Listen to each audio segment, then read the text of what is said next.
Hi, welcome to all. இன்றைக்கி வீடியோவில் நம்ம சூப்பரான ஒரு ஐலாண்ட் பற்றி பார்க்க போகிறோம். வாங்க வீடியோக்குள்ளே போகலாம். இப்போ நீங்கள் பார்த்துட்ருக்குற இந்த இடம் வந்துட்டு ஃபஸ்ட்டு ஒரு ஐலாண்ட் மாதிரி இருக்குது. என்ட்ரன்ஸ்லேருந்துட்டு இதில் ஒரு உடன் பெஞ்ச் மாதிரி போட்டிருக்காங்க. அதை தாண்டி போனோன்னா நெக்ஸ்ட்டு வர்றது தான் பீச். இந்த இடத்த சுற்றி என்ன இருக்குன்னா, சைடில் பார்த்திங்கன்னா இதெல்லாம் ரெட் மேங்க்ரூவ்ஸ் அப்படின்னு சொல்கிறாங்க. இந்த ரெட் மேங்க்ரூவ்ஸ் என்ன பண்ணுதுன்னா, இதோட வேர்களை வாக்கிங் ரூட்ஸ் அப்படின்னு சொல்கிறாங்க. இந்த வேர்களை சுற்றி நிறைய கிளிஞ்சல்கள், இந்த சின்ன சின்ன பூச்சி இனங்கள் இதெல்லாம் ஒட்டிக்கிட்டு அந்த வேர்கள்லேருந்து அதுங்க உயிர் வாழுது அப்படின்னு சொல்கிறாங்க.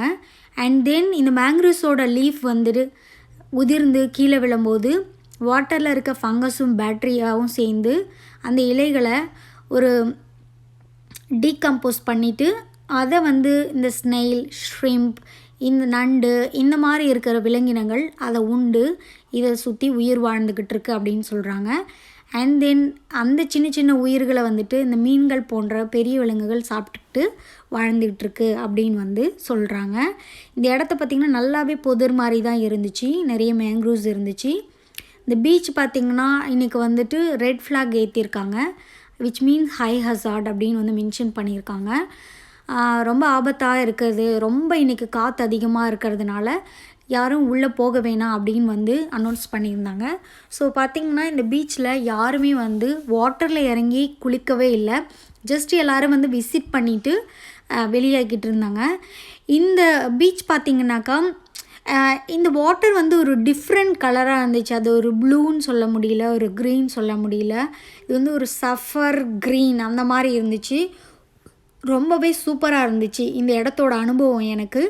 ஏன்னா இந்த இடத்துல ரொம்ப அதிகமாக காற்று அடிக்கும் போது என்ன ஆகுதுன்னா, இந்த மணல் துகள்கள் காலை அடிக்குதுங்க. லைக் எப்படி இருந்துச்சுன்னா, ஒரு ஊசி வச்சு குத்துனா எப்படி இருக்கும் அந்த மாதிரி ஃபீல் ஆகுச்சு. இந்த காற்றுல இந்த சின்ன சின்ன மண் காலில் அடிக்கிற அந்த புது ரொம்பவே, அதனால தான் என்னால் கேமராவே ஒழுங்காக ஃபோக்கஸ் பண்ண முடியலை. ஏன்னா காலை ரொம்ப அடிக்குது. பீச்சுக்கு ஏற்ற மாதிரி நாங்கள் ட்ரெஸ் பண்ணிட்டு போயிருந்தோம். ஸோ ஒழுங்காகவே இது பண்ண முடியல. பட் அப்பயும் இந்த கடல் அலையை பார்த்து ரசிச்சுக்கிட்டு 2 பேர் சேர் போட்டு உட்காந்துருந்தாங்க. எனக்கு அவங்கள பார்க்கும்போது தான் என்னடா நீங்கள்லாம் இப்படி இருக்கீங்களே அப்படின்னு தோணுச்சு. ரொம்பவே சூப்பராக இருந்துச்சு இந்த இடத்துக்கு போன அனுபவம். எப்போவுமே ஒரு இடத்துக்கு போகிறதுக்கு முன்னாடி வெதர் செக் பண்ணிட்டு போகணும். நாங்கள் இது பண்ணாதனால தான் இந்த இடத்துக்கு போயிட்டு நாங்கள் ரொம்ப என்ஜாய் பண்ணலை, உடனே மூவ் ஆகுற மாதிரி ஆயிடுச்சு. ஐ ஹோப் இந்த வீடியோ உங்களுக்கு எல்லாருக்கும் பிடிச்சிருக்கும் நம்புகிறேன். வீடியோ பிடிச்சிருந்தா மறக்காமல் லைக் பண்ணுங்கள், ஷேர் பண்ணுங்கள், கமெண்ட் பண்ணுங்கள், முக்கியமாக சப்ஸ்கிரைப் பண்ணுங்கள். வீடியோ பார்த்து என்ஜாய் பண்ணதுக்கு ரொம்ப நன்றி. இதுவரையும் எங்கள் சேனலுக்கு சப்ஸ்கிரைப் பண்ணி சப்போர்ட் பண்ண எல்லாருக்கும் மிக்க நன்றி. இதே போல் தொடர்ந்து உங்கள் சப்போர்ட்டை எங்களுக்கு கொடுங்க. டாட்டா, பாய்.